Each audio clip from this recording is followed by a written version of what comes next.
காலை வணக்கம். புதியகம் எஃப்எம் ஸ்டேஷன்ல இனியாவை என்று கேட்க ஆரம்பிச்சிருக்கீங்க. வருணன் சௌமியா குர. காலை வணக்கம். காலை வணக்கம் சௌமியா. எப்படி இருக்கீங்க? நல்லா இருக்கேன். நல்ல காத்தை வந்து சுவாசிச்சு ஆரோக்கியமா இருக்கீங்களா? யா, ஐ அம் கெட்டிங் ஆக்சிஜன். இப்போ வந்து நல்ல விலையில ஆக்சிஜன் வாங்கி அதை சுவாசிச்சு நான் வந்து ரொம்ப ஆரோக்கியமா வாழ்ந்துட்டு இருக்கேன். கரெக்ட், நல்ல வேலை. இதுக்கு முன்னாடி பதிலோடு நின்றுந்தீங்கன்னா நான் வந்து போய் சொல்றீங்கன்னு உங்க மேல புகார் கொடுத்துருப்பேன். யா, ஆக்சிஜன் வாங்க வேண்டிய நிலைமை வந்துடும் அப்படிங்கிறத கொஞ்சம் சர்க்காஸ்டிக்கா சொல்ல ட்ரை பண்ணேன். ஆனால் பார்த்தீங்கன்னா வந்து இப்போ ஒரு டிராவல் அப்படிங்கிறத வந்து நீங்க எந்த மோட் ஆஃப் டிரான்ஸ்போர்ட்ல பண்ணி வந்தாலும் பொல்யூஷன் அப்படிங்கிறது உங்களால தவிர்க்கவே முடியல இல்லையா? ஆமா, அதுவும் வந்து சரிதான். பட் இன்னைக்கு வந்து நிறைய பேர் வந்து சொல்லிட்டு இருக்காங்களே, அதிகமா பப்ளிக் டிரான்ஸ்போர்ட் யூஸ் பண்ணுங்க, ஸோ தட் வந்து கன்சிடரபிளா நீங்க வந்து பொல்யூஷனை வந்து கம்மி பண்ணலாம். நல்ல விஷயம் தான். ஆனா அது மட்டுமே வந்து காரணம் இல்லை. எக்கச்சக்கமான விஷயங்கள் வந்து நம்ம ஆஸ் ஹியூமன் நம்ம நிறைய விஷயங்கள் வந்து கான்ட்ரிபியூட் பண்ணிட்டு இருக்கோம் அப்படின்னு வந்து சொல்லலாம். ஓகே, பொதுவாக அந்த கிளாஸ்ல வந்து டீச்சர் ஏதாவது ஒரு குட்டி பாடம் நடத்திட்டு நம்ம கிட்ட வந்து சரி இதை பத்தி ஏதாவது கொஸ்டின் கேட்டு நீங்க பாயிண்ட் சொல்லுங்க எவ்வளவு முடியுதோ அப்படின்னு சொல்லி கேட்பாங்க. அது மாதிரி வந்து நம்மளோட மூளைக்கு எவ்வளவு எட்டதோ அதை பத்தி நம்ம சொல்லலாம். இப்போ நம்ம சொல்ற மாதிரி ரோட்ல பாத்தீங்கன்னா வந்து நிறைய வெஹிக்கல்ஸ்னால பொல்யூஷன் ஆகுது, ஏர் பொல்யூஷன். இதை தவிர்த்து வேற என்னெல்லாம் ஆகுது? நிறைய மரம் வெட்டிட்டனால வந்து சுத்தமான காத்து வந்து கிடைக்க மாட்டேங்குது. நிறைய பிளாஸ்டிக்ஸ் எல்லாம் வந்து நம்ம ரோட்ல போறதுனால வந்து ரெயின் வாட்டர் கீழே போக மாட்டேங்குது. இது மட்டும் இல்லாம பாத்தீங்கன்னா வந்து விவசாய நிலத்தெல்லாம் நம்ம வந்து வீடு கட்டிட்டு இருக்கோம். சோ வந்து இந்த காடுகள் எல்லாம் வந்து அழிச்சிட்டு இருக்கோம். இண்டஸ்ட்ரீஸ் கிட்ட ஏதாவது காசு வாங்கிருக்கீங்களா? ஏங்க இல்ல, அத பத்தி சொல்லவே இல்லையா? இல்லங்க, அப்படியே ஸ்டெப் பை ஸ்டெப்பா சின்ன லெவல்ல இருந்து இப்படி வந்து பெருசா ஒரு லிஸ்ட் போயிட்டே இருக்கும்.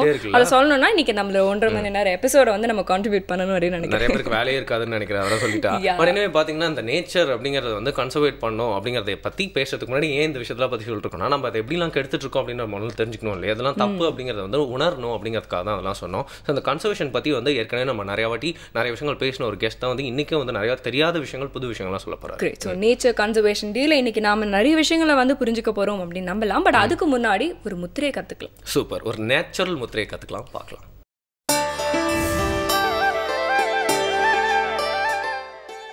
வணக்கம். நலம்பெறும் முதிரைகள் மற்றும் விரல்களை மருத்துவர் வரிசையில் நாம் இன்றைக்கி பார்க்க இருப்பது பெண்களுக்கான ஒரு சிறப்பு தீர்வு. பெண்களுக்கு ஏற்படக்கூடிய நோய்களில் மிகவும் முக்கியமானது, அதே சமயம் அடிக்கடி ஏற்படக்கூடிய ஒரு நோய் இந்த நோய் என்று குறிப்பிடப்பட்டுள்ளது. இது வந்து மார்பகத்தில் வலி அப்படின்னு சொல்லக்கூடிய ஒரு நோய். இந்த நோய் வந்து பார்த்திங்கன்னா அறிகுறிகள் ஒவ்வொரு மாதவிடாய் காலங்களிலும் அவர்களுக்கு வந்து அந்த மார்பகத்தில் வலி தோன்றும், மறைந்து போகும். ஆனால் அது மறையாமல் தொடர்ந்து இருப்பது என்பது இந்த நோய்க்கான அறிகுறியாக குறிக்கப்பட்டுள்ளது. என்ன காரணம் அப்படின்னு பார்த்திங்கன்னா, இந்த நோய் வருவதற்கான காரணம் அப்படின்றது வந்து அவர்களுக்கு ஏற்படக்கூடிய ஹார்மோன் குறைபாடுகள் அல்லது மார்பகத்தில் அடிபடுதல், கட்டிகள் உருவாதல், அப்புறம் வந்து பிரசவித்த பெண்களுக்கு வந்து இந்த மாதிரி முறையான தாய்ப்பால் நிறுத்தாததுனால ஏற்படக்கூடிய சில ஒவ்வாமைகள், இது எல்லாமே சேர்ந்து இந்த வலிகள் வருவதற்கான வாய்ப்புகள் ஏற்படுத்திவிடும். பொதுவாக பெண்களுக்கு பருவமடைந்தது முதல் மெனோபாஸ் ஸ்டேஜ் என்று சொல்லக்கூடிய அந்த பருவநிலை முடியும் வரை இந்த வலிகள் வந்து போகக்கூடிய வாய்ப்புகள் இருக்கும். சிலருக்கு தொடர்ச்சியாக இது இருந்துவிடக்கூடிய வாய்ப்பு இருந்துச்சுன்னா அது வந்து ஒரு நோயாக நம்ம கருத வேண்டும். இப்போ இதெல்லாம் நம்ம எப்படி சரி பண்ணிக்கிறது எளிமையாக அப்படின்றத சில முதிரைகளை பார்ப்போம். நம்ம இப்போது முதல்ல நம்ம செய்ய வேண்டியது வந்து கச்சை முதிரை அப்படின்னு ஒரு முதிரை, இரண்டாவது வந்து பிராணவாயு முதிரை, மூன்றாவது தேனி முதிரை. இப்போ அந்த முதிரை எப்படி செய்கிறதுன்னு பார்ப்போம். முதல்ல வந்து கச்சை முதிரை. உங்களுடைய இடது கையில் மகாசிரசு முதிரை அப்படின்னு ஒரு முதிரை இருக்குது. எப்படி செய்யணும்னா பாருங்கள், உங்களுடைய மோதிர விரலை மடித்து உள்ளங்கையில் தொடணும். நடுவிரலும் ஆள்காட்டி விரலும் பெருவிரல் நுனியில் தொட்டு சுண்டு விரல் நீட்டி வச்சுருக்கணும். இது வந்து இடது கையில். வலது கையினுடைய பெருவிரலை கொண்டு வந்து இடது கையினுடைய அந்த மடித்த மோதிர விரல் மேல் இப்படி வச்சு உள்ளங்கையை 2 விரலும் சேர்ந்து தொடணும். இடது கையினுடைய சுண்டு விரல் வந்து பார்த்திங்கன்னா இந்த மாதிரி உள்பக்கமாக வலது கையினுடைய அந்த மணிக்கட்டு பகுதியை தொட்டுட்ருக்கணும். இந்த முதிரைக்கு பேர் வந்து கச்சை முதிரை. இந்த முதிரை செய்வதன் மூலமாக மார்பு காம்பிலிருந்து கழுத்து வரைக்கும் இருக்கக்கூடிய அந்த வீக்கங்கள், வலிகள், கட்டிகள் எதாக இருந்தாலும் கரைந்து போகக்கூடிய வாய்ப்புகள் ஏற்படும். இது முதலாவதாக செய்ய வேண்டிய முதிரை. இந்த முதிரை 20 நிமிஷம் செஞ்சதுக்கு அப்புறம் நீங்கள் வந்து பிராணவாயு முதிரை செய்யணும். உங்களுடைய ஆள்காட்டி விரலை மடித்து வைத்து மோதிர விரலும் சுண்டு விரலும் பெருவிரல் நுனியில் தொட்டு நடுவிரலை இப்படி நீட்டி வச்சுருக்கணும். இந்த முதிரைக்கு பேர் வந்து பிராணவாயு முதிரை. இந்த 2 முதிரை செஞ்சுட்டு மூன்றாவதாக முதிரை தேனி முதிரை செய்யணும். உங்களுடைய ஆள்காட்டி விரலை சுருட்டி பெருவிரலினுடைய அடியில் அப்படி தொடணும்.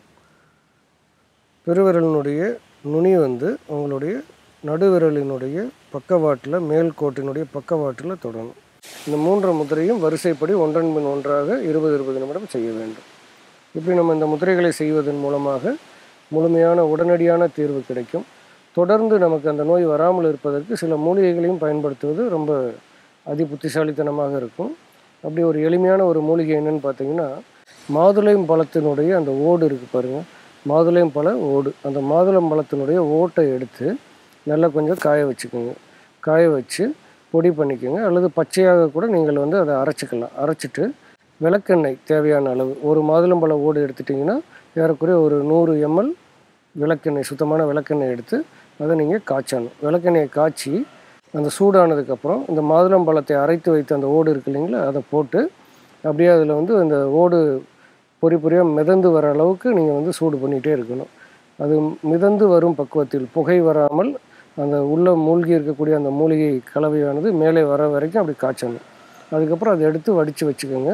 மார்பகத்தில் ஏற்படக்கூடிய கட்டிகள் மேலெல்லாம் இதை நீங்கள் போட்டுட்டு வந்தீங்கன்னா விரைவாக உங்களுக்கு நிவாரணம் கிடைக்கும். கூடவே மறக்காமல் அந்த முத்திரையை செஞ்சுட்டு வாங்க. பொதுவாக இந்த மாதுளம்பழம், அப்புறம் மங்குஸ்தான் பழம், இதெல்லாமே வந்து மார்பக புற்றுநோயவே தடுக்கக்கூடிய வல்லமை வாய்ந்தது. பெண்கள் குறிப்பாக இந்த 18 வயது முதல் ஏறக்குறைய 55 வயது வரை இருக்கக்கூடிய பெண்கள் அனைவரும் இந்த 2 பழங்களையும் அந்தந்த சீசனில் மறக்காமல் வாங்கி சாப்பிட்டு பயன்படுத்தி பழகுங்க. இந்த நோயிலிருந்து நம்ம தப்பிச்சு கொள்ளலாம். குடும்பத்தில் உள்ள அனைவரும் மகிழ்ச்சியாக இருக்க வேண்டும் என்றால் அந்த வீட்டில் இருக்கக்கூடிய பெண்கள் நலமாக இருந்தால்தான் இது சாத்தியம். அனைவரும் நலம் பெற வாழ்த்துகிறேன். மீண்டும் சந்திப்போம். நன்றி, வணக்கம். ஒரு நேச்சுரலான முத்திரை கற்றுக்கிட்டோம் அப்படின்னு நான் ஏன் சொன்னேன் அப்படின்னு பார்த்தீங்கன்னா, நம்மளை கன்சர்வேட் பண்ணுறதுக்கு இந்த மாதிரி முத்திரைகள் தான் இருக்குது. வேற என்ன இருக்குது? அதுவும் வந்து சரிதான். ஏதாவது நிறைய விஷயங்கள் முன்னாடி இருந்தது, பட் இப்போதைக்கு நம்மளை பாதுகாக்கிறது வந்து யோகா அண்ட் முத்திரைகள் மட்டும்தான். ஆனால் இந்த யோகா அண்ட் முத்திரையே பார்த்தீங்கன்னா ஒரு நல்ல ஒரு நேச்சரான ஒரு இடத்துல, நிறைய கிரீனரி இருக்கிற இடத்துல உட்காந்து பண்ணீங்கன்னா அதோட பலன் வந்து உங்களுக்கு வந்து டபுள் ட்ரிபிள் டைம் கிடைக்குமா? அப்படியா சொல்றீங்க? இது தெரியாம நான் ஏதோ வீக்கெண்ட்ல போயிட்டு இந்த மால்ல கூட்டத்துக்கு நடுவில் உட்காந்து யோகா பண்றேன். ஏங்க அங்கெல்லாம் போனீங்க? நீங்க நேச்சுரலான இடம் இல்லை அப்படிங்கிறது நான் அப்படி சொல்ல வந்தேன். அப்படி நீங்க சொல்ல வரீங்க. இது மாதிரி நிறைய விஷயங்கள் நீங்க வந்து இன்டைரக்டா சொல்றதுக்கு வந்து பழகிட்டே இருங்க. நான் ஒரு பிரேக் எடுத்துட்டு வந்துடுறேன். புதியகம் FM ஸ்டேஷன்ல இந்தியாவை இன்று கேட்டுட்டு இருக்கீங்க. வருணன் சௌமியா தொடர்ந்து பேசிட்டு இருக்கோம். இன்னைக்கு வந்து நிறைய பிரச்சனைகள் பத்தி நம்ம வந்து பேசிட்டு இருக்கோம். நம்ம ஒரு டாபிக் பத்தி பேசணும்னாலே அது ஏதோ ஒரு பிரச்சனை மாதிரி தான் வந்து இருக்கு. அந்த அளவுக்கு நம்மளை சுத்தி வந்து எக்கச்சக்கமான விஷயங்கள் வந்து இருக்கு இல்லையா? பேசலனா நம்மளுக்கு பிரச்சனை. அது சொன்னீங்களா, வேலிட் பாயிண்ட்.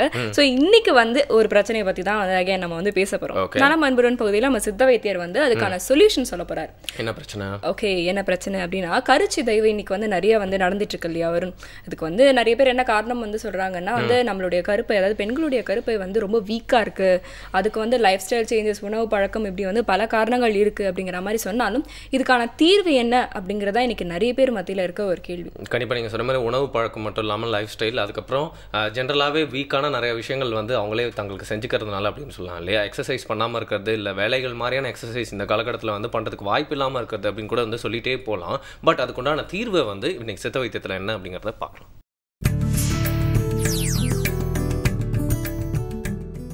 நலம் அன்புடன் பகுதியில் இன்றைக்கு நாம் பார்க்கக்கூடிய நோய் கருச்சிதைவு. அதாவது கருச்சிதைவு அப்படிங்கிறது வந்து இயல்பான முறையில் ஏற்படலாம், இல்லை தூண்டப்பட்ட கருச்சிதைவாக இருக்கலாம். நம்ம இன்றைக்கி பார்க்க போகிறது இயல்பான முறையில் கருச்சிதைவதற்கான காரணங்கள், அதை எவ்வாறு நம்ம சித்த மருத்துவத்தின் மூலமாக சரிப்படுத்திக்கிறது அப்படிங்கிறத வந்து பார்க்கலாம்.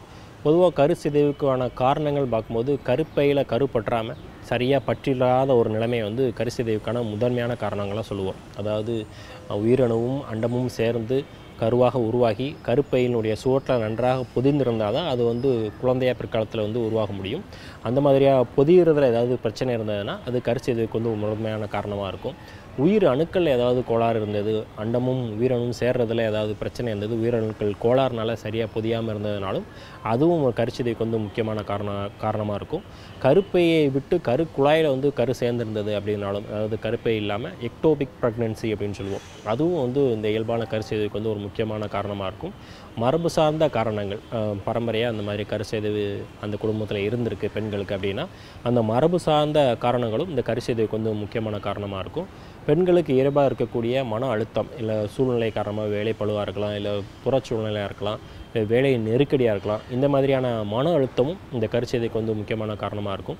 இயல்பாக இருக்கக்கூடிய பெண்களுக்கு ஏற்படக்கூடிய வீக்னஸ், அதாவது இரத்த குறைவுன்னு சொல்லக்கூடிய ஹீமோகுளோபின் கம்மியாக இருக்கிறது, அவங்களுக்குரிய தேவையான முறையான உணவு கிடைக்காமல் இருக்கிறது, இல்லை அதுக்குரிய அவேர்னஸ் இல்லாமல் இருக்கிறது, இந்த கரு தரிச்சிருக்கோம் அப்படிங்கிற அவேர்னஸ் இல்லாமல் நம்ம எப்பவும் போல் இருக்கிறதுங்க மாதிரிய சூழ்நிலை இருந்தாலும் இந்த கருச்சிதைவு வந்து தவிர்க்க முடியாததாக இருக்கும். சில பேருக்கு கல்யாணம் ஆன பிறகு குழந்தை உருவாகிறதுல பிரச்சனை இருக்கும், அடிக்கடி கருச்சிதைவு, அதாவது ஒரு 3 மாதத்தில் கருத்தரிப்போம், திரும்ப கருச்சிதைவாயிரும். அடுத்த 6 மாதம் கழித்து திரும்ப கருத்தரிப்பாங்க, கருச்சிதைவாயிரும். குழந்தை பிறப்பே அதில் தள்ளி போகக்கூடிய ஒரு சூழ்நிலை இருக்கும். அந்த மாதிரி பிரச்சனை உள்ளவங்களுக்கு எளிய சித்த மருந்துகள் மூலமாக கருத்தங்குவதற்கு நிறைய மருந்துகள் இருக்குது. அதை பயன்படுத்தி அந்த கருச்சிதைவு அந்த நோயிலேருந்து நம்ம வெளிவர முடியும். பொதுவாக இயல்பாக இந்த மாதிரி பிரச்சனை இருக்கிறவங்களுக்கு நம்ம வீட்டில் பயன்படுத்தக்கூடிய பொருள் அப்படின்னு பார்த்திங்கன்னா கற்றாழையை தான் நம்ம குறிப்பிடுவோம். இந்த கற்றாழையை நம்ம மருந்தாக பயன்படுத்திக்கலாம். கற்றாழையில் உள்ள சோறை எடுத்து அந்த மடலில் இருக்கக்கூடிய அந்த மடலை, சோற்று மடலை நன்றாக ஒரு 7 முறை தண்ணீரில் அடைச்சிக்கிட்டோன்னா அது நல்ல ஒரு சாப்பிடக்கூடிய ஒரு தன்மையில் கசப்பு தன்மை நீங்கி ஒரு ஜெல்லி மாதிரி ஆயிரும். ஒரு வேக வச்ச பூண்டை அதோட சேர்த்து கொஞ்சம் ஒரு துண்டு கருப்பட்டி, இந்த 3ஐயும் சேர்த்து நம்ம தொடர்ந்து சாப்பிடும்போது கருப்பையை வலுப்படுத்தக்கூடிய ஆற்றல் கிடைக்கும். ஒரு 3 மாத காலம் இப்போ கருச்சிதைவு நிகழ்ந்திருக்கு அப்படின்னா அடுத்த 3 மாத காலம் இதை நம்ம பயன்படுத்திட்டு இருந்தோம்னாலே கருப்பைக்கு தேவையான ஊட்டம் கிடைக்கும். கருப்பை இயல்பான முறையில் செயல்படக்கூடிய ஒரு தன்மை இருக்கும். கருத்தரிப்பதுக்கு உண்டான எல்லா ஏற்பாடையும் இந்த கற்றாழை செய்து கொடுக்கும். அதனால தான் அதற்கு குமரி அப்படிங்கிற வேறு பேரே உண்டு. இது லேகியமாக கூட நம்ம குமரி லேகியமாக கூட பயன்படுத்தலாம். இதே போல் கல்யாண முருங்கை இலைன்னு ஒரு தாவரம் நீங்கள் பார்த்துருப்பீங்க இதே நிகழ்ச்சியில். அந்த கல்யாண முருங்கை இலையோட அந்த இலை பொடியை நம்ம பயன்படுத்தலாம், இலைச்சாறை பயன்படுத்தலாம். இதுவும் இந்த கருப்பையில் நேரடியாக செயல்படக்கூடிய ஆற்றல் உண்டு. அதனால தான் அதுக்கு கல்யாண முருங்கை அப்படின்னு பேர். அந்த கருப்பையில் இருக்கக்கூடிய பிரச்சனை எதுவாக இருந்தாலும் அதை குறைத்து, இப்போ அதிகப்படியான எடை கொண்டவங்களாக இருப்பாங்க சில பெண்கள், அவங்களுக்கு இயல்பாகவே இந்த மாதிரியான கருத்தங்குவதில் சில கோளாறுகள் இருக்கலாம். அந்த எடை அதிகரிக்கதையும் நல்லா குறைச்சி அவங்கள நல்ல ஒரு வடிவாக்கி கருப்பையும் இயல்பான நிறையில் தூண்டக்கூடிய ஒரு மூலிகை தான் அந்த கல்யாண முருங்கை. அந்த இலை பொடின்னு சொல்லும்போது ஒரு 2 கிராம் அளவு காலை மாலை 2 வேளை ஒரு 3 மாதம் எடுத்துக்கலாம். இலைச்சாறுங்கும்போது ஒரு 10 மில்லிலேருந்து 15 மில்லி வரைக்கும் காலையில் மட்டும் அந்த இலைச்சாறு குடிக்கலாம். இது ஒரு 3 மாதம் எடுத்துக்கலாம். இந்த 2ல் ஏதாவது ஒரு 3 மாதம் வரைக்கும் எடுக்கும்போது அதுவும் இந்த மாதிரியான அடிக்கடி கருச்சிதைவு ஏற்படுறதை தடுத்து கருப்பை இயல்பாக வளப்படுத்தக்கூடிய ஆற்றலும் அந்த சுவர்களுக்கு இந்த கருப்புதையருக்கு உண்டான ஏற்பாடையும் செய்யக்கூடிய ஆற்றலும் இந்த கல்யாண முருங்கை இலை கொடுக்கும். வேறு ஏதாவது காரணங்களால் கருச்சிதைவு அடிக்கடி நிகழ்ந்து, இப்போ உதாரணமாக மன அழுத்தம் இருக்குன்னா அந்த மன அழுத்தத்தை பரிகரிக்கக்கூடிய மருந்துகள் கொடுத்து அந்த மன அழுத்தத்துலேருந்து வெளியே வரலாம். அந்த அவங்களுக்கு கவுன்சிலிங் கொடுக்கலாம். இல்லை ஹீமோகுளோபின் கம்மியாக இருக்குன்னா அதுக்குண்டான மருந்துகள், இப்போ கரிசலாங்கண்ணி சேர்ந்த மருந்துகள், கீழாநெல்லி சேர்ந்த மருந்துகள், இரும்பு சத்து மிகுந்த கீரை வகைகள் அதிகமாக கொடுக்கறது, இது எல்லாமே இந்த ஹீமோகுளோபின் அதிகரிக்கிறதுக்கு யூஸ் ஆகும். அதன் மூலமாகவும் இந்த கருச்சிதைவை நம்ம தடுக்க முடியும். பிற காரணங்களால் கருச்சிதைவு நிகழ்ந்துக்கிட்டே இருக்குது, இதெல்லாம் செஞ்சுமே இருக்குது அப்படின்னா அருகில் உள்ள சித்த மருத்துவரை அணுகினீங்கன்னா அவங்க அதுக்குரிய மருந்துகள் கொடுப்பாங்க. குறிப்பிட்டு சொல்லணும்னா கற்ப சஞ்சீவி எண்ணெய் அப்படின்னு விளக்கெண்ணெயில் செய்கிற ஒரு தைலம் இருக்குது. அந்த கற்ப சஞ்சீவி எண்ணெயை தினமும் அவங்க சாப்பிட்றதுக்கு கொடுப்பாங்க. இரவு நேரத்தில் ஒரு 10 மில்லி அளவு அந்த கற்ப சஞ்சீவி எண்ணெயை தொடர்ந்து சாப்பிட்டு வரும்போது கருத்தரிக்கிறதுக்கு உண்டான வாய்ப்புகள் ரொம்ப அதிகமாக இருக்கும். கருத்தரித்த பிறகு இயல்பாக சுகப்பிரசவம் ஆகிறதுக்கும் இந்த கற்ப சஞ்சீவி எண்ணெய் பயன்படும். அதை தொடர்ந்து நம்ம பயன்படுத்தும் போது இதை பயன்படுத்துகிற பெண்கள் எல்லாருக்குமே சுகப்பிரசவம் தான் ஆயிருக்கு. அது ஒரு லிஸ்ட்டே வச்சுருக்கோம். அந்த மாதிரியான ஒரு நல்ல உயர் வகை தைலம் தான் இந்த கற்ப சஞ்சீவி தைலம்னு பேர். இது பழக்கத்தில் இருந்த தைலம் தான். நம்ம விளக்கெண்ணெயில் செய்து நம்ம சாதாரணமாக பழக்கத்தில் இருந்த தைலம் தான். இந்த தைலத்தை பயன்படுத்தியும் இந்த கருச்சிதைவிலிருந்து முற்றிலுமாக குணமாக முடியும். இப்போ குழந்தை பிறப்பு தள்ளிகிட்டே இருக்குது, இந்த மாதிரி பிரச்சனை இருக்கிறவங்களாம் அருகில் உள்ள சித்த மருத்துவர் அணுகினீங்கன்னா அந்த கற்ப சஞ்சீவி தைலத்தை கொடுப்பாங்க. தினமும் இரவு நேரத்தில் 10 மில்லி அளவு தொடர்ந்து அதை பயன்படுத்தும் போது இந்த நோயிலிருந்து முற்றிலுமாக வெளிவர முடியும். ஒரு பாலில் கலந்து கூட அதை குடிச்சிக்கிற ஒரு சூழ்நிலை ஏற்படுத்திக்கலாம். தினமும் பயன்படுத்தும் போது இயல்பாக கருத்தரிப்பதற்கும் அந்த கரு தங்குவதற்கும் ஒரு முக்கியமான ஒரு பணியை இந்த கற்ப சஞ்சீவி எண்ணெய் தரும். அதற்குண்டான உணவு பழக்க வழக்கங்கள், அதற்குண்டான மருந்துகள் எல்லாமே கொடுத்து இந்த நோயிலிருந்து முற்றிலுமாக வெளிவர முடியும். இயல்பாக பழங்கள்னு சொல்லும்போது மாதுளம்பழம் சாப்பிடலாம். மாதுளமையும் கருப்பையோட நேரடி தொடர்புடையது. பெண்கள் மாதுளம்பழத்தை ரெகுலராக சாப்பிடும்போது இந்த மாதிரியான பிரச்சனைகள் வராமல் தடுக்கக்கூடிய ஆற்றலும் இருக்குது. இப்போ ஹீமோகுளோபின் அதிகரிக்கிறதுக்கும் இந்த நோயை அடிக்கடி வருது அப்படின்னா அதை தவிர்க்கிறதுக்குமே அந்த மாதுளம்பழத்தை நம்ம பயன்படுத்த முடியும். இந்த மாதிரியான உணவு பழக்க வழக்கங்கள், எளிய கைப்பக்குவ மருந்துகள், உயர் வகை சித்த மருந்துகள் மூலமாக இந்த கருச்சிதைவிலிருந்து நம்ம முற்றிலுமாக நிவாரணம் பெற்று ஒரு அழகான ஒரு குழந்தையை பெறுவதற்குண்டான ஒரு நல்ல வாய்ப்பை ஏற்படுத்தி தர முடியும். சித்த மருந்துகள் அதற்குரிய முக்கியமான மருந்துகள் பல இருக்கிறதுனால அதை பயன்படுத்தி இந்த நோயிலிருந்து முற்றிலுமாக நாம் நிவாரணம் பெற முடியும். பெண்களோட கருச்சிதைவு, அதாவது இந்த கர்ப்ப காலத்தில் அவங்களுக்கு ஏற்படுற அந்த பிரச்சனைகள் பற்றி சூப்பராக அதுக்கு உண்டான ஒரு தீர்வை சித்த வைத்தியத்தில் சொல்லிட்டாரு. நெக்ஸ்ட் அதுக்கு ஒரு ஆட் ஆன் மாதிரி ஏதாவது தீர்வு சொல்லி ஏதாவது உடம்பை சரி பண்ண, அதுக்கப்புறம் ஜூஸ் குடிச்சு உடம்பை தேத்துங்கப்பா அப்படின்னு யாரும் சொல்லுவாங்க இல்லையா? அது மாதிரி லெசி குடிச்சு உடம்பை தேத்துங்கப்பா, தான் ஆப்பிள் லெசி குடிச்சு உடம்பை தேத்துங்கப்பா அப்படின்னு சொல்றாரு. சூப்பர். நம்மளோட புதுச்சேரி சரவணன் சாரோட ஃபேவரட் டிஷ் லிஸ்ட்ல இப்போ இந்த லஸ்ஸி ஆட் ஆயிடுச்சு. 100 பேட்டன்ட் இருக்குன்னு நினைக்கிறேன் அவர் மேலே. லெசி பேட்டன்ட் அப்படின்னு சொல்லிட்டு அத்தனை விதமான லெசியை கண்டுபிடிச்சிருக்காரு. ஆனா ஒன்னொன்னும் ரொம்ப டிஃப்ரெண்டா தானே இருக்கு. அந்த வகையில் இன்னைக்கு ஆப்பிள் லஸ்ஸி எப்படி இருக்குன்றத பார்க்கலாம்.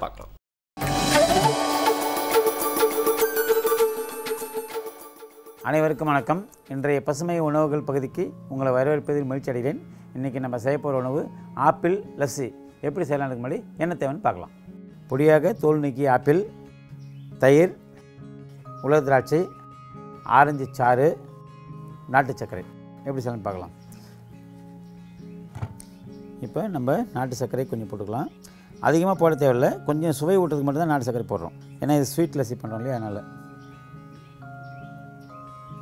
ஆப்பிள் தேவையான ஆப்பிள் போட்டுக்கிறோம், தயிர் கலந்துக்கிறோம், ஆரஞ்சு சாறு இதில் கலந்துக்கிறோம்.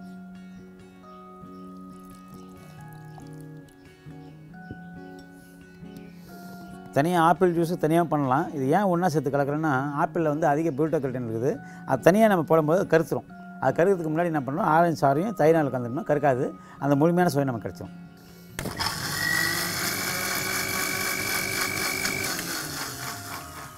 அதேமாதிரி ஆரஞ்சு ஜூஸ்லாம் இப்போ இது பண்ணும்போது, ஆரஞ்சு எலுமிச்சை ஜூஸ்லாம் பண்ணும்போது ஒரு தடவை பிளெண்ட் பண்ணிங்கன்னா அது வந்து ஃப்ளரிஷிங்காக வரும். அந்த ஜூஸை வந்து ஃப்ளரிஷ் பண்ணி கொடுக்கும்.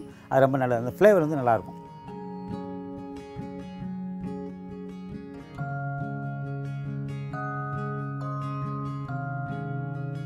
இப்போ இதில் கொஞ்சம் உலர் திராட்சை போட்டுக்கிறோம்.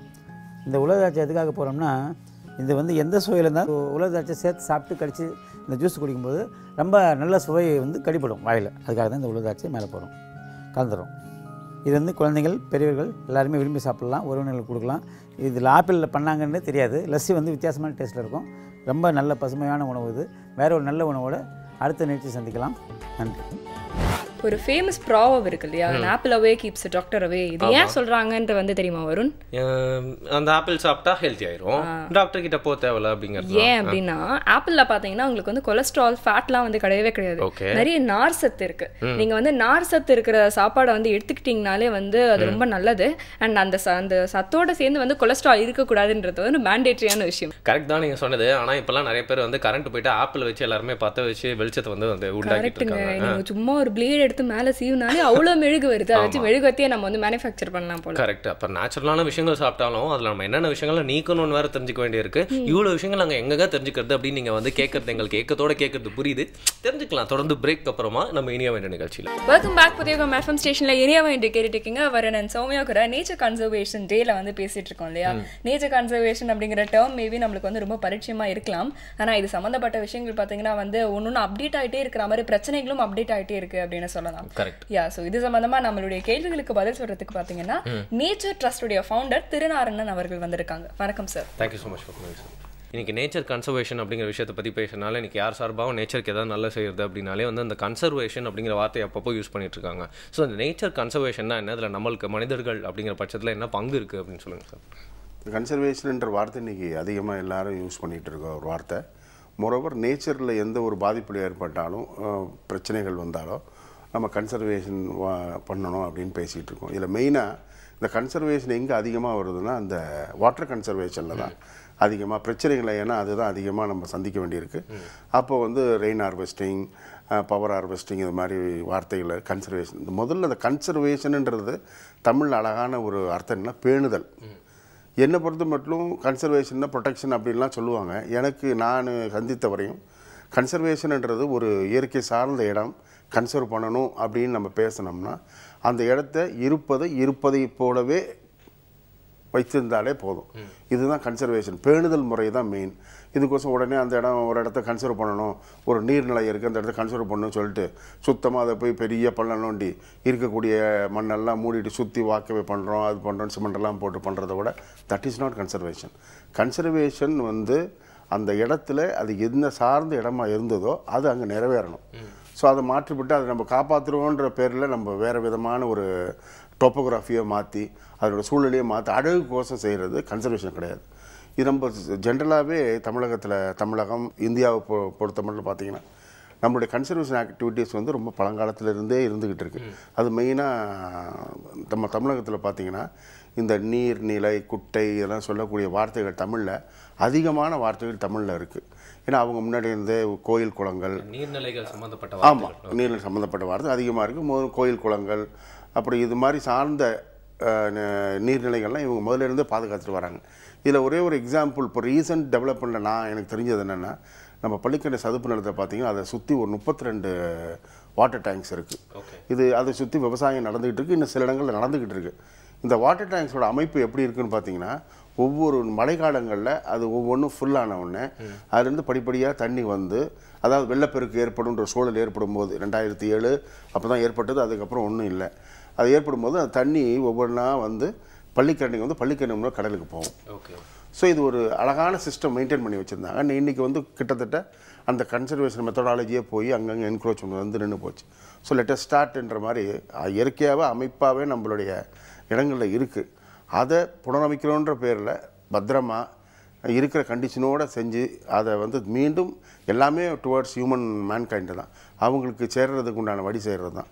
ஸோ திஸ் இஸ் நேச்சர் கன்சர்வேஷன்றது எல்லா இடத்துலையும் நம்ம பயன்படுத்தக்கூடிய ஒரு முக்கியமான ஃப்ரேஸ் ஆகி போச்சு. ஓகே, ஒரு யூனிக்கான இடம் அது அப்படின்னு சொல்லலாம் அந்த பள்ளிக்கரணை. அது வந்து பார்த்தீங்கன்னா ஒரு சிட்டிக்கு பக்கத்துலேயே இருக்கிறது அப்படிங்கிறது ஒரு பெரிய விஷயம். அதை கன்சர்வேட் பண்ணுறது அப்படிங்கிறதுலே, அதாவது சார் சொன்ன மாதிரி விதத்தில் வந்து பாதுகாக்கிறது அப்படிங்கிறது ஒரு பெரிய சேலஞ்சாக இருக்குது அப்படின்னு கூட சொல்லலாம் இல்லையா? ஆனால் பள்ளிக்கரணை அப்படிங்கிற ஒரு இடத்துல வந்து நம்ம வந்து கான்சன்ட்ரேட் பண்ணும்போது வந்து பார்த்தீங்கன்னா வந்து நம்மளுக்கு ப்ரொஃபவுண்டாக நிறைய விஷயங்கள் வந்து தெரியும். But earth as a whole sir, நம்ம வந்து பார்த்தீங்கன்னா வந்து ஒரு பெரிய இடத்துல வந்து வசிச்சுட்டு இருக்கோம். எக்கச்சக்கமான விஷயங்கள் வந்து இருக்குது. ஃப்ளோரா அண்ட் ஃபோனான்னு கேட்டகரைஸ் பண்ணாலே நம்மளுக்கு தெரியாமலே எக்கச்சக்கமான விஷயங்கள் வந்து இருக்குது. ஆனால் இந்த ஃப்ளோரா அண்ட் ஃபோனாக்கு வந்து ஒரு ஆபத்து இருக்குது, அழிஞ்சிட்டு வருது அப்படிங்கிறது வந்து எப்படி வந்து நம்ம கண்டுபிடிக்கிறது?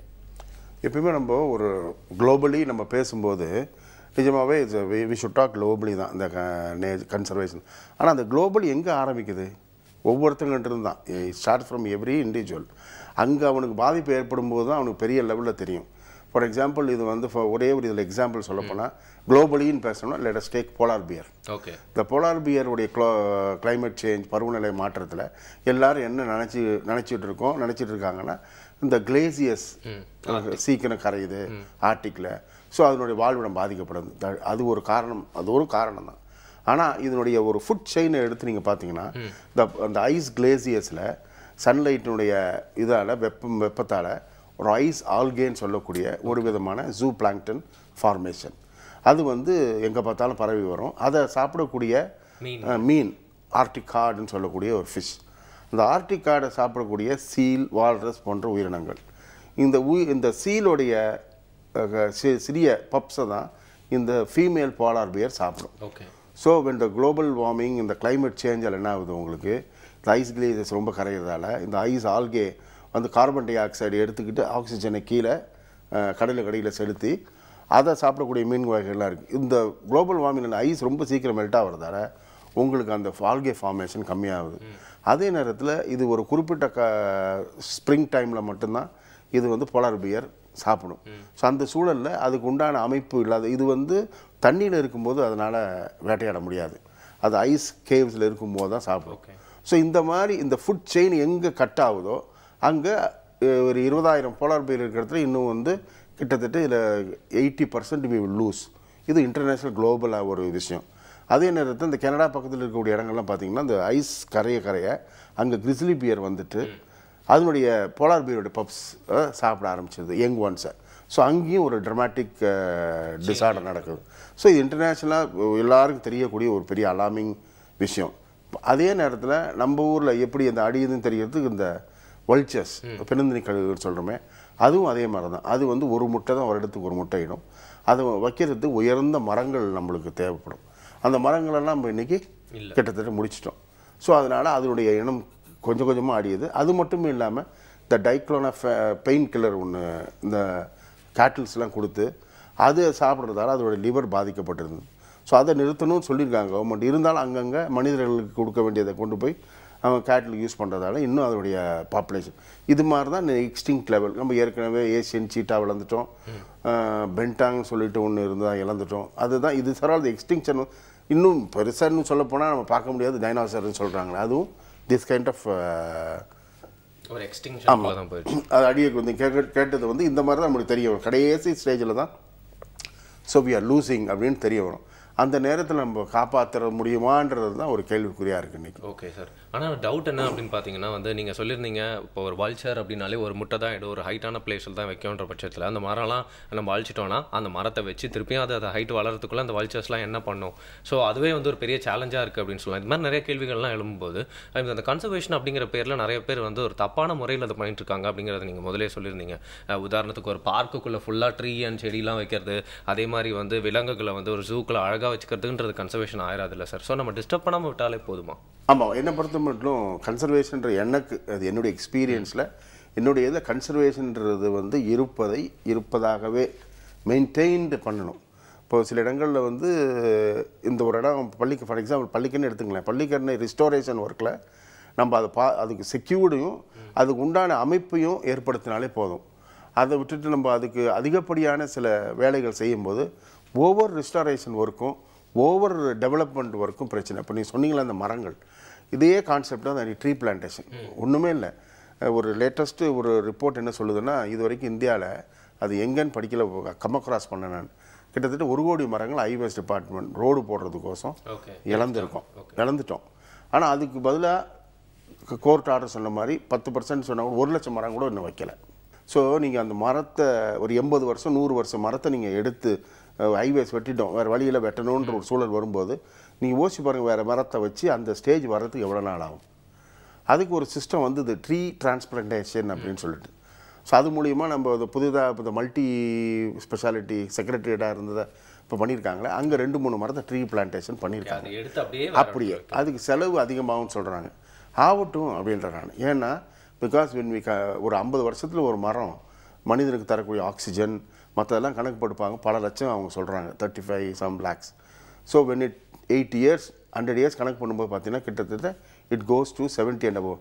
அதுக்கு இது ஒரு பெரிய ஏன்னா பிகாஸ் அன்னைக்கு நம்ம செய்கிற செலவை தான் நம்ம பார்க்குற மொழிய. But what is the real result? இந்த 80 வருஷம் அந்த மரம் இருந்ததுன்னா என்ன ரிசல்ட் கொடுத்துருக்கும், மக்களுக்கு என்ன பயன்பட்டுருக்கும், பறவைகளுக்கு எவ்வளோ பயன்பட்டு இருந்திருக்கும் அப்படின்னு பார்க்குறதில்ல. ஒரு அழகான இது கூட கவனிச்சேன் நான். வீட்டில் கூண்டில் பறவைகளை அழகாக நீங்கள் வளர்க்குறத காட்டிலும் வீட்டு பக்கத்தில் ஒரு மரத்தை வைங்க, பறவைகள் உங்களை தேடி வரும் அப்படின்னு சொல்லுவாங்க. ஸோ அந்த கான்செப்டில் இவங்க பார்க்குறது அன்றைக்கி எவ்வளோ செலவாகுது, அதில் எவ்வளோ நம்மளுக்கு பட்ஜெட் என்ன இருக்குது, அதை தான் பார்க்குறேன். மேக்ஸிமம் 99% கொஞ்சம் எல்லோரும் மனதை ஒத்து ஹைவேஸ் டிபார்ட்மெண்ட்டு இருந்தாலும் சரி, எந்த டிபார்ட்மெண்ட் இருந்தாலும் அது எடுக்கலாமா வேணாமா, வேறு ஆல்டர்னேட்டிவ் என்ன பண்ண முடியுமா, மேக்ஸிமம் பார்க்கணும். Let us wait. முடிஞ்ச அளவுக்கு அவாய்ட் பண்ணிங்கன்னா நம்மளுக்கு நல்லது, மரத்துக்கு இல்லை. மரம் வில் டை. அந்த இடம் வந்து you can feel it now. நீங்கள் ராஜ்பவன் சைடெலாம் நீங்கள் போனீங்கன்னா முன்னாடிலாம் அந்த டிசம்பர் மாதத்தில் எங்கேயும் நீங்கள் ட்ராவல் பண்ணாத அந்த இடத்துல நீங்கள் ஃப்ரம் கிண்டி நேஷனல் பார்க்லேருந்து இந்த ராஜ்பவன் கேட்டுக்குள்ளே வரும்போது you feel really you will feel the temperature will reduce to 1 degree. Dip. Everybody should feel that. எல்லாரும் அதை ஃபீல் பண்ணணும். ஹைவேஸ் டிபார்ட்மெண்ட் தனி, ஃபாரஸ்ட் டிபார்ட்மெண்ட் தனி எல்லாம் கிடையாது. எல்லாமே மக்களுக்கோசம் தான் இல்லைங்களா? மக்களுக்கு வேணுன்ற போது they should feel that. So nature conservation பற்றி நம்ம வந்து பேசிட்டு இருக்கோம். ஏற்கனவே நம்ம பேசிட்டு இருந்த மாதிரி இந்த கன்சர்வேஷன் அப்படிங்கிறது நம்ம எல்லாருக்குமே ரொம்ப வந்து டே டு டே லைஃப்ல யூஸ் பண்ற ஒரு வார்த்தை மாதிரி மாறிடுச்சுன்னா அது வந்து சந்தோஷப்படுற ஒரு விஷயம் கிடையாது, கண்டிப்பா துக்கப்படுற ஒரு விஷயம் தான். ஒரு விஷயத்தை வந்து நம்ம பாதுகாக்கணும் அப்படிங்கிறத பத்தி அதிகமா பேசிட்டு இருந்தாலே ரொம்ப அதிகமா அது அழிஞ்சிட்டு வருதுன்னு தானே அர்த்தம். கரெக்ட். கன்சர்வேட் பண்றதுல யாருங்க சொன்னா, எல்லாம் நம்மளே நம்ம கன்சர்வேட் பண்ணிக்கிறோம், பட் நேச்சரை விட்டுறோம் அப்படிங்கிறது தான் புரிஞ்சிட்டு இருக்கோம். ஒரு பிரேக் அப்புறமா தொடர்ந்து புரிஞ்சுக்கலாம். Welcome back again. இனியவே நிகழ்ச்சியை புதிய FM ஸ்டேஷன்ல கேட்டு என்ஜாய் பண்ணிருக்கீங்க. நேச்சரை பத்தி நம்ம எத்தனை வாட்டி பேசினாலும் நேச்சர் கன்சர்வேஷன் அப்படிங்கிற ஒரு டாபிக்ல ஒரு குடி டாபிக் எடுத்து பேசிட்டு இருக்கோம் அப்படின்னு சொல்லலாம். அதுல பேசிட்டு இருக்கும் போதே வந்து இவ்வளவு பிளண்டர்ஸ் அப்படிங்கிற மாதிரி இருக்கு இல்லையா? இதுல வந்து ஒரு சின்ன திருத்தம், இது குட்டி டாபிக்கே வந்து கிடையாதுங்க. உலகத்துல இதுவரை ஒரு பெரிய டாபிக் இருக்கவே முடியாது அப்படிங்கிறீங்களா? இப்போதைக்கு இல்ல, நிறைய வருஷமாவே நாம இதை பத்தி வந்து பேசிட்டு இருக்கோம். ஏன்னா அந்த அளவுக்கு இதோட முக்கியத்துவம் வந்து ஒரு நாளும் வந்து பெருகிட்டே இருக்கு அப்படின்னு தான் வந்து சொல்லலாம். ஏன்னா நம்ம பண்ற தப்புக்கள் எல்லாம் பெருகிட்டே இருக்கு, அதை எப்படி சரி செய்யலாம் அப்படிங்கறத கேள்விகள் கேட்டு தெரிஞ்சுக்கலாம்.